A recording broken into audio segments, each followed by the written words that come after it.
Biz neden Çerkesya diyoruz? Öyle bir ülke var mı? Böyle bir ülke var idi. Baştan söylemek gerekir.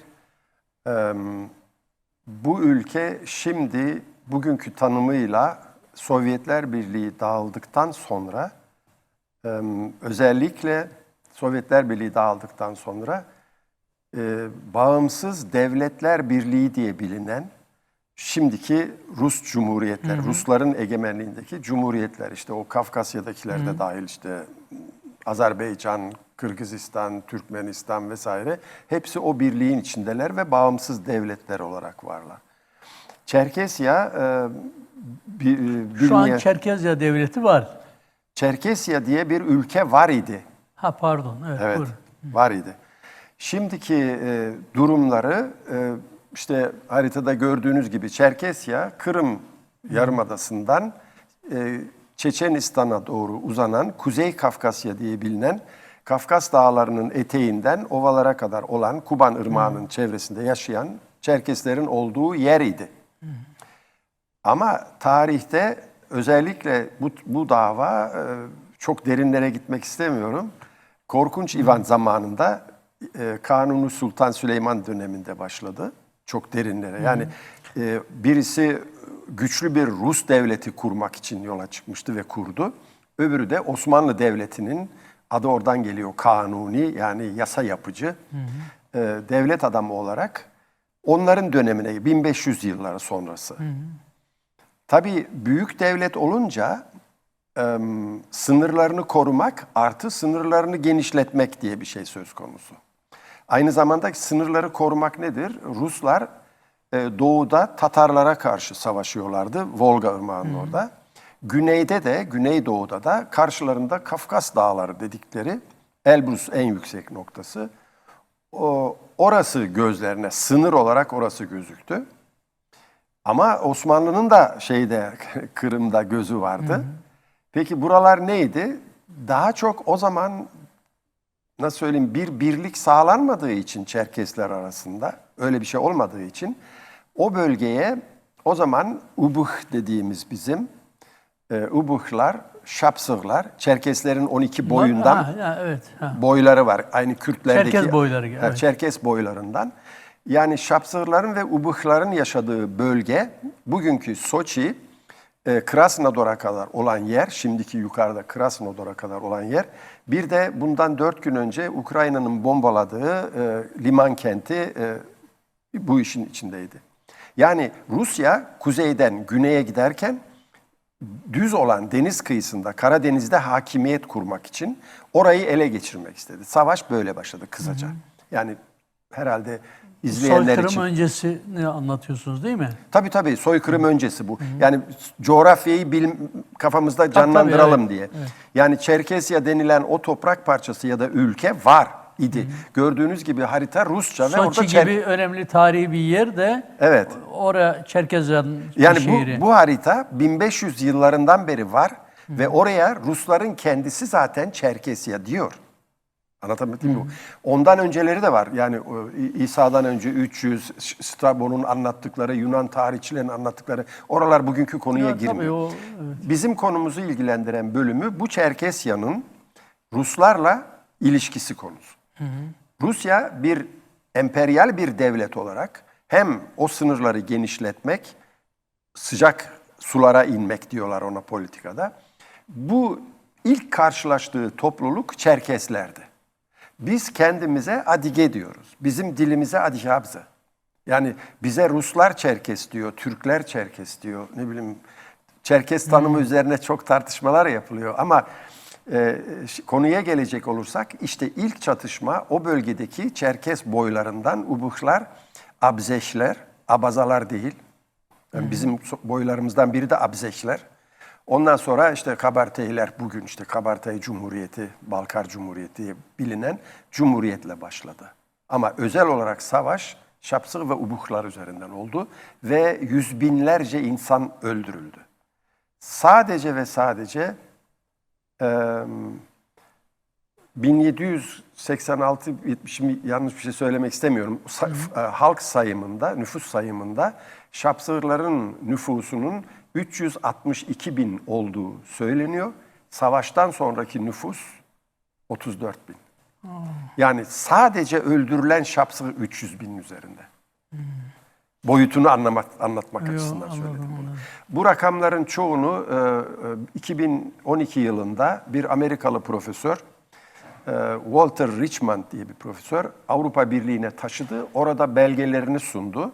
Çerkes soykırımı tartışmasını başlatmak için bir dilekçe verdi.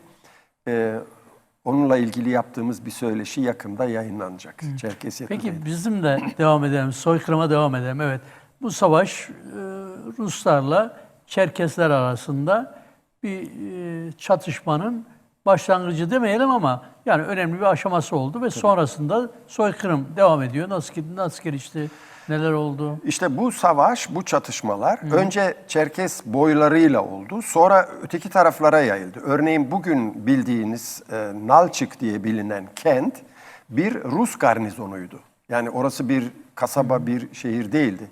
Ruslar o bölgeye Kazakları yerleştirdiler. Don Kozakları dedikleri, yani Ukrayna'dan getirdikleri işte birlikleri yerleştirdiler. Onlara kaleler kurdular. Bunlardan en önemlisi Çeçenistan'a yakın, o sınırlara yakın. Bir de Çerkesya'nın merkezi yerlerinden birisi olan bugünkü Nalçık'tır.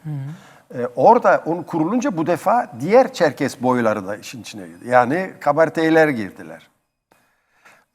Savaş büyüdü ve sonuçta 1864 yılı 21 Mayıs tarihi, aslında 21 Mayıs onların hani tarihi şey var ya, Kiril tarihi, alfabesinin tarihi vesaire farklı. Gregorian takvim ile işte bu bizim kullandığımız Roman takvimi arasında. Yani 2 Temmuz işte önemli değil ama o 21 Mayıs kabul edilmiş. 21 Mayıs'ı yok. Evet. 21 Mayıs'ı biz değil.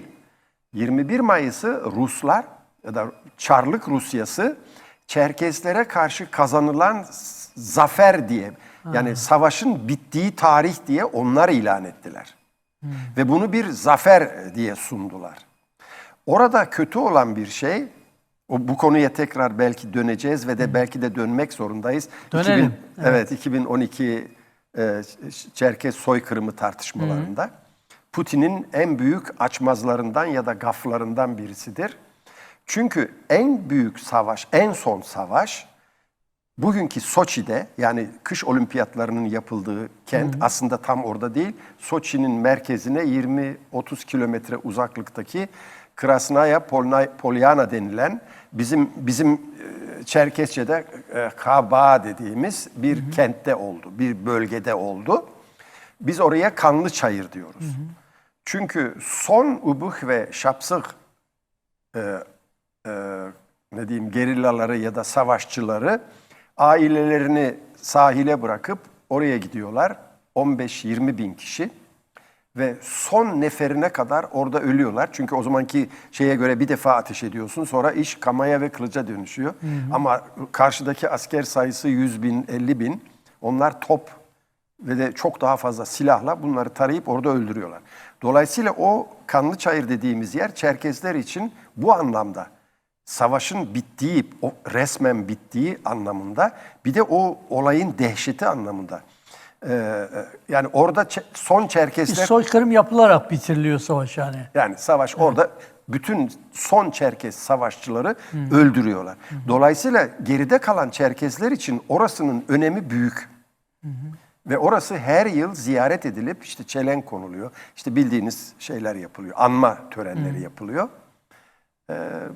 Burada işte Putin 2012 olimpiyatları sırasında bence ve çok bir sürü insan tarafından kendisinin aleyhine bir gelişmeye neden olan davranışta bulundu. O çayıra 3 tane 5 yıldızlı otel yapmaya kalktı. Hakaret yani bu. Evet, yani, tabii canım, büyük bir hakaret. Evet. Tabii. Yani bir halkın soykırıma uğratıldığı yerde böyle lüks yerler yapılması. Tabii soykırımın dediğim gibi damgalandığı yer yapıldı. Tabii bunun işte Küçük Kayracı Anlaşması, Berlin Anlaşması vesaire kısımları var. Soykırıma girdiğimiz zaman şey yapacağız. Bu olayın önemi şu. Çerkeslerin arasında yeni baştan bir ulusal bilincin canlanmasına neden oldu bu. Putin'in bu davranışı. Yani Putin'in istediğinden farklı sonuç yarattı. Farklı sonuç elde Bu edildi. iyi oldu. Peki engellendi mi otellerin yapılması? Engellenemedi ama Putin orada psikolojik ve politik üstünlüğü Çerkezlere bıraktı bana göre. Yani Çerkeslerin haklılığını ilk defa tırnak içinde söyleyeyim, bütün dünya kamuoyu böyle bir olayın varlığından çok daha geniş bir kesimlerin haberi oldu. Haberi böylece. oldu, evet. Böylece. Üstelik böyle rencide edici bir yaklaşımın Çok tabii. olması Yani olmaz. bir işte Müslüman mezarlığına gidip de dediğim gibi kilise kurmak gibi bir şey bu. Sosyal psikolojik üstünlük Çerkezlerin Eline geçmiş oldu. Ama engellenemedi. Keşke engellenebilseydi de. Tabii. Evet, bize soykırımı, Çerkezlerin yaşadığı 1864'te Çerkezlere uygulanan soykırımı, galiba önünüzde dokümanlar da var. Onları da değerlendirerek. Hepsi kafa. onlar Oraya da tarihlere bakmak tamam. için koydum. Evet, biraz daha ayrıntılandırabilir misiniz? Tabii. Şimdi çok acıklı olaylar var. Bizim Çerkez soykırımını kanıtlamak için bir şeyler aramamıza gerek yok.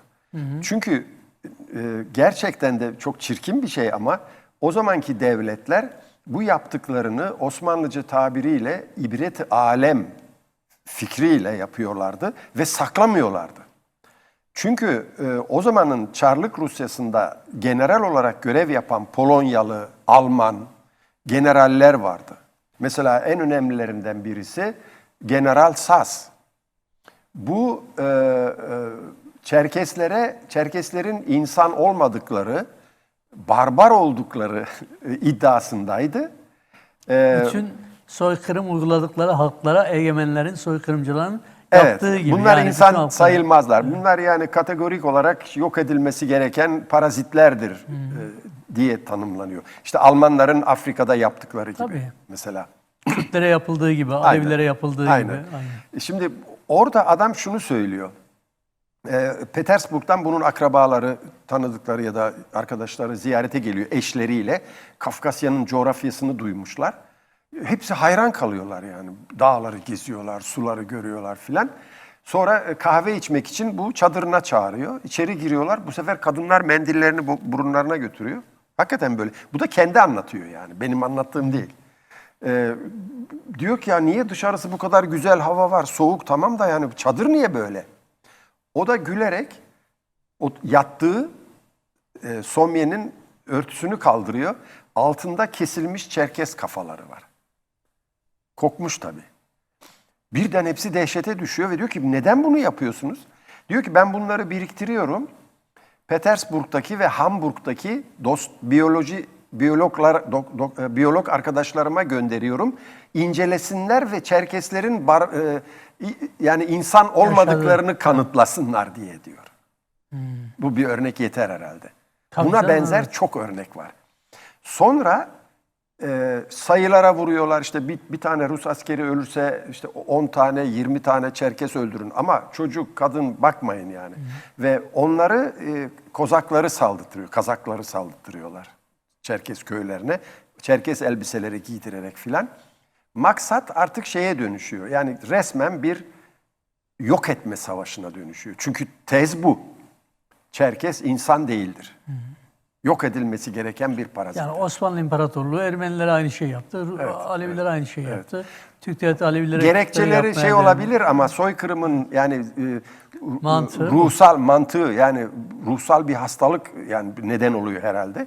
Yani diyorum ya yok edilecek olan kesimin kültürel, sosyal ve politik alanda tamamen yok edilmesi. Peki bir de tecir edilmeleri söz konusu Evet. Osmanlı Devleti'ne. Osmanlı Devleti sürece nasıl dahil edildi ya da oldu? Nasıl o tecir süreci nasıl yaşandı? Yani bayağı önemli bir... İlk şey evet doğru. önemli Yani bir- ilk gene madem ki Korkunç İvan ve Süleyman'la başladık oradan devam edelim. O zamanlar Avrupa'da krallıklar arasında akrabalık ilişkileri kurarak savaşmayalım işte vaziyeti idare edelim falan gibi şeyler vardı. Dolayısıyla bütün Avrupa'nın kralları, prensesleri hep birbirlerine akrabadırlar biliyorsunuz.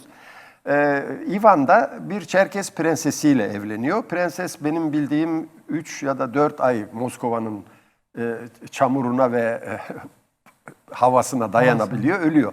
ve arkasından bir Yunanlı prensesle evleniyor. O sırada Kanuni de gidiyor, bir Çerkes prensesiyle o da evleniyor. Maksat yani Çerkeslerle bir akrabalık ilişkisi kurup kendi tarafına kazanmak. İşte o sırada Yani Rus Çarı da Çerkezleri kendi yanına Çekmek istiyor. çekebilmek için onlardan bir öyle bir deneme de kadınla evleniyor. Evet. Kanuni Sultan Süleyman da Osmanlı Evet. İmparatorluğu'nun padişahı. O da aynı şeyi O da aynı yapıyor. şeyi deniyor. Evet. Bu çok öncesi. Sonra işte bu soykırım hikayeleri başlayınca Çerkesler bakıyorlar ki yani herhalde şimdi öyküleştirerek anlatıyorum biraz Tabii, hani buyurun. kolay anlaşılsın Yo, diye. buyurun. Yani bu kadar basit değil tabii ki. O sırada sürekli Rusya oraya yığınak yapıyor. Ama Osmanlı da yapmaya başlıyor. Kaleler kuruluyor, işte Çerkeslerle ilişki kuruluyor. İslamiyet'in yayılması işte destekleniyor. Çerkezler hangi yıllarda İslamlaştılar? Yani o sıralarda şu anda bile Yani Çerkes 1700'lerden sonra değil mi? 1500 ile 1700-1800 Ha, tamam. yani devam ediyor bu.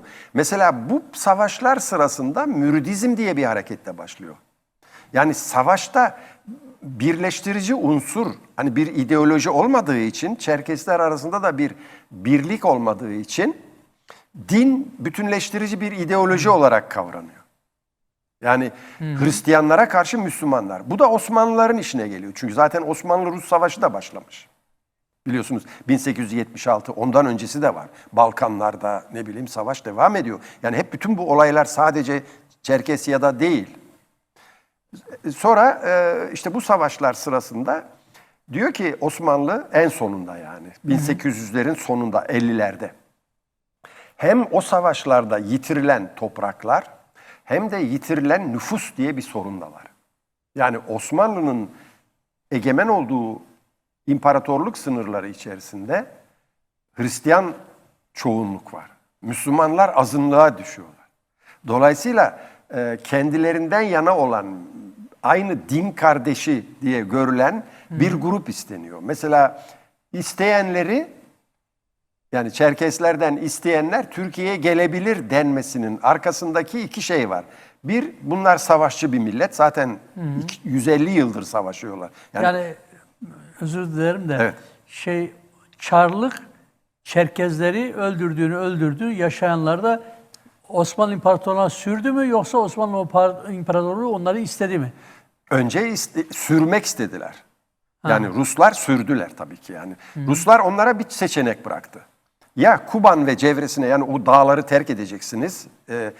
Özellikle dediğim gibi Ubuh soyuna, boyuna ve Şapsırlara dedi ki ya burayı terk edin ya da sizi yapacağız. Mecburi iskan.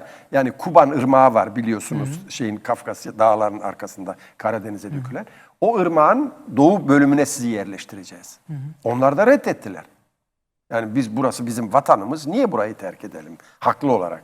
O zaman dediler ki size bir seçenek var. Ya Osmanlı'ya gidin, ya sizi öldüreceğiz ya da oraya gideceksiniz. Başka seçeneğiniz yok. Onlar da dediler ki biz savaşacağız.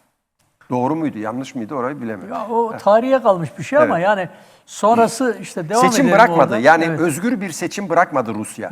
Dolayısıyla onlar da dediler ki o savaş olmadan önce ama bunu söylemem lazım. 1864'teki bu savaş olmadan önce her iki boy da Abzeşler ve Kaberteylerle anlaşarak Ruslarla görüşmeyi kabul etmişlerdi. Ama Çar reddetti bunu. Daha doğrusu Çar değil de rivayete göre onun çevresindeki generaller onu etkilemişler. Öyle bir şey de var. Bu Yani olur o olmaz. bütün egemenlerin Evet. ile ilgili anlatılan hikayelerin benzerleridir. Tabii.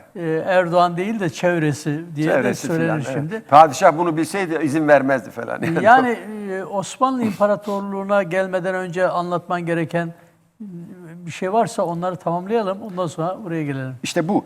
O sırada işte Osmanlılara diyorlar ki yani biz alabiliriz. Peki nüfus ne kadar?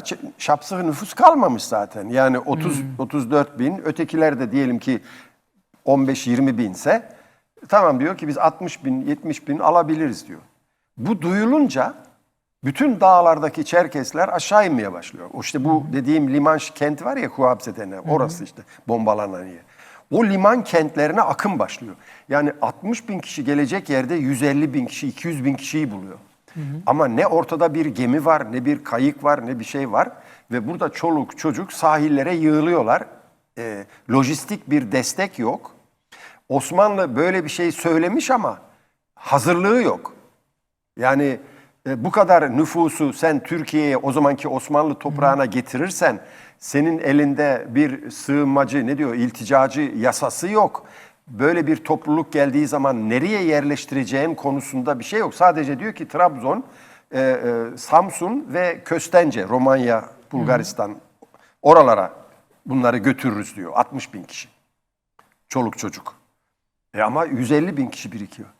Ama zaten oradan buraya gelme, yani Osmanlı topraklarına gelmeler de öyle elini kolunu sallayarak yapılan Yok. bir şey değil. Soykırımın bir parçası o. Yani aynı Ermeni teşhirinde olduğu gibi aç çıplak, çaresiz, Aynen. imkansız koşullarda, yollarda insanlar öyle bu topraklara gelmişlerdir. Yani Tabii. yola çıkan 10 kişiden 3'ü bu topraklara gelmiştir. Evet, işte bu Manfred Quering, Alman gazetecinin şey yaptı. Daha doğrusu söylediğim şeyde söyle, Amerikalı profesörün verdiği rakamlar var. Yani bunlar gerçekten de belgeler. Orada şeyi anlatıyor. Sadece Karadeniz'de şey de var biliyorsunuz, yoksulluk çok. Tabii elbette. Mesela Çerkesya'dan gelen kişi atını orada, öküzünü ya da ineğini orada hemen o anda satıyor. Parasıyla gemiye binecek. Yok pahasına satıyor. Sonra bunların işte Kuzey Afrika'dan gelen hani Akdeniz'de boğulanlar ya da Suriye'den kaçıp da Ege Denizi'nde boğulanların onlar çok küçük bir şey. Burada boyut çok büyük. Yani 30 kişilik bir kayığa 60 kişi binince Karadeniz'i biliyorsunuz. Dalgalar başlayınca yani kayıkların çoğu batıyor. Bir de salgın hastalıklar başladığı için kaptanlar diyor ki hastalananı atın yani. Denize atıyorlar. Şimdi birisinin çocuğu, öbürünün annesi. Yani yola çıkan 100 kişiden ancak 30 kişi, o da hasta Yani olarak bütün soykırımlarda bunlar yaşanıyor. yaşanıyor. Dolayısıyla hala Trabzon'da, bunu bile söylemişti. CHP'li hapse girdi ya, İstanbul Belediye Başkanı. İmamoğlu. Ekrem İmamoğlu. İmamoğlu'nun babası demiş ki oğlum oralarda fazla top oynamayın. Yani oradan Çerkeslerin kemikleri çıkıyor. Bakın yani bu tarihe kadar Trabzon'un o limanında günde 300 kişi, Samsun'da 500 ile 700 kişi ölüyor günde. Ve bunlar Türkiye'ye geliyorlar, dilini bilmiyor, geleneğini, göreneğini bilmiyor. Elhamdülillah Müslümanız. Şimdi tam buradan devam edelim. Mesela Osmanlı İmparatorluğu, daha sonra da Türk Devleti Çerkezlere kurtarıcı gibi kendini göstermiş ve Çerkezlerde de bunlar söylenir ya da başka kamuoyunda bunlar söylenir. Çerkezleri soykırımdan kurtaran devlet. Önce Osmanlı İmparatorluğu, sonra Türk Devleti de buna sahip çıkıyor tabii. Evet. Osmanlı'nın mirasına sahip çıktığı için. Bu ne? Gerçeğin böyle olmadığını biliyoruz. Sizin ifade etmeniz için soruyorum. 2, Türk Devleti'nin ana yapısında Çerkezlerin önemli bir payı var. Yani devletin yönetim kademelerinde, bürokrasisinde, askeriyesinde ve diğer kurumlarında Çerkezler önemli bir yer alıyor. Bu niye? Hem soykırım yaşamış bir halk, hem soykırımın sonucunda geldiği yerde gerçek anlamda insani özelliklerle sahiplenilmemiş, sadece yararlanmak amacı yaklaşılmış bir halk, hem de soykırımı yapan bir devleti güçlendiren, o da ona hizmet eden bir yapılanma. Yani o zaman gelen... Sorular karışık olmadı umarım. Yok. Buyurun. Yani o 2. Abdülhamit dönemi vesaire. Şimdi Çerkesler bu anlattığım soykırım soykırım uygulamasıyla ilgili. Ondan önce de zaten Kafkasya'da, genel olarak Kafkasya'da, yani Abazalar, Gürcüler, ne bileyim işte Osetler sayalım işte. Onların arasında da bir İstanbul efsanesi var. Yani İstanbul onlar için nasıl ki işte Türkler doğudan gelirken Bağdat diyorlardı. Onlar için de İstanbul ulaşılması gereken bir hedef gibi, oraya giden kurtuluyor gibi bir şey, yaygın zaten. Yani herkes İstanbul'a gitmek için şey yapıyor. Herkes derken çok az bir kısım. Çünkü ötekiler hayatlarından memnun, yani yoksul da olsalar kendi ülkesinde yaşıyorlar sonuçta. O savaş Tabii, evet. olana kadar. Ondan önce gelen O yani bu hemen 1864 başlangıç veya sonuç değil ki. 1850'lerde, 1840'larda da savaş var. Yani evet. Oradan gelenler dediğiniz gibi bir üst tabaka, çocuklarını okutanlar, işte eğitenler sarayda çok çabuk yer buluyorlar. Doğru dediğiniz yani. Bunlar eğitimli bir kesim ve hepsi savaşçı, general, subay bilmem ne. Osmanlı'nın da bunlara ihtiyacı var. Yani devşirme değil. Osmanlı'nın da askeri güce ya Askeri da yönetici kadrolarına Evet. Bu konuda yetenekli bürokratlara Yetenekli insan. ihtiyaçları var. Evet. Tabii mesela çok iyi bilinir. Plevne müdafasında Çerkeslerin yaptığı şey dahiyane bir şeydir. İki ordu da kırılıyor. Bunlar Turna'nın öteki tarafına geçiyorlar. İneklerin, koyunların derilerini şişirip balon gibi yapıyorlar. Karşı tarafa gidip inekleri çalıp gece yarısı geri getiriyor. Mesela bu bir beceri istiyor o zamanlar. Böyle şeyler var. O savaşa katılan Berzek Bey var mesela, Hacı Berzek. O da işte Ubıklardan birisi. O çok büyük kahramanlıklar yaptı. Hem Kafkasya'da hem Türkiye'de. Bu kesim yani devlet kademesinde yer alan birçok Çerkes var bu anlamda. Ama bu Çerkeslerle bizim demin konuştuğumuz Çerkesler köylü, rençber, ne bileyim bildiğin normal halk yani. Yani devletlerde yer alan sınırlı sayıda Çerkez'e bakarak Çerkezleri Çerkezler değerlendirmek böyledir doğru değil. demek yanlış. Çerkezlerin genel çoğunluğu yoksul emekçi insanlar olarak bu topraklarda. Bütün ötekiler gibi. Evet. Bütün ötekiler gibi. Mesela Cumhuriyet döneminde çok tipik bir örnektir. İşte hala yani Türkiye'de solcular bile diyor ki, benim tanıdığım solcular bile, Çerkesler devletçidir, Çerkesler dincidir, Çerkesler istihbaratçıdır. Nereden geliyor peki bu? Ama Çerkez etem de var mesela, isterseniz onunla ilgili de söyleyebileceğiniz bir şeyler varsa. Var çok öyle. şey var. Şeyi söyleyeyim.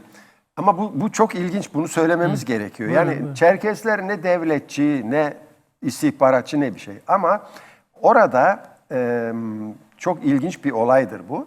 Çerkez Ethem davasında. Biliyorsunuz o zaman İttihat ve Terakki iktidarda ve İttihat ve Terakki'nin işte ekipleri var.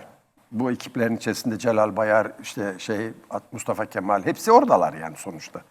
Fakat bir tane Feridun Askeri diye birisi Teşkilat-ı Mahsusa'yı kuran kişi aslında o. Ama Ali Fuat Cebesoy'un Düzce ayaklanmasında, Aznavur'a karşı savaşında ona yardım eden Çerkes Ethem dedikleri Pişevu, biz diyoruz ona, Ethem Bey. Birisi de Kuşçubaşı Eşref. Şimdi Kuşçubaşı Eşref o teşkilatın kurulmasında ikinci adam. Birinci adam değil. Cumhuriyet kurulunca Kuşçubaşı Eşref Enver Paşa'dan yana tavır aldığı için, karikatürize ederek söylüyorum bunu. Ondan yana tavır aldığı için nasıl ki Pişevu... Ama çok ayrıntıya girmeyelim çünkü... Girmeyeceğim ama evet, bu arası ama çok önemli söylemem lazım. Yani bu algı nereden geliyor? Birdenbire o da Çerkez oluveriyor. Yani Kuşçubaşı Eşref Bey birdenbire Çerkez Kuşçubaşı oluyor. Pişevu Ethem Bey birdenbire Çerkez Ethem oluyor. Dolayısıyla Kuşçubaşı da MİT'in ön teşkilatı olan Teşkilat-ı Mahsusa'yı kuran adamdır diye biliniyor. Sanki bütün MİT'çiler Çerkesmiş gibi. Yok öyle bir şey. Öyle değil. Değil öyle. Evet. Onu söylemek için yanlış. Yo, doğru söylediniz. Bir de yani bu algıların tartışılması da önemli. Keşke vaktimiz olsa da uzun uzun tartışabilsek ama maalesef öyle değil. Şimdi Çerkezler Anadolu'da, Kürdistan'da ve Orta Doğu'da da varlar, çeşitli bölgelerde ya da ülkelerde. Ne durumdalar şu anda?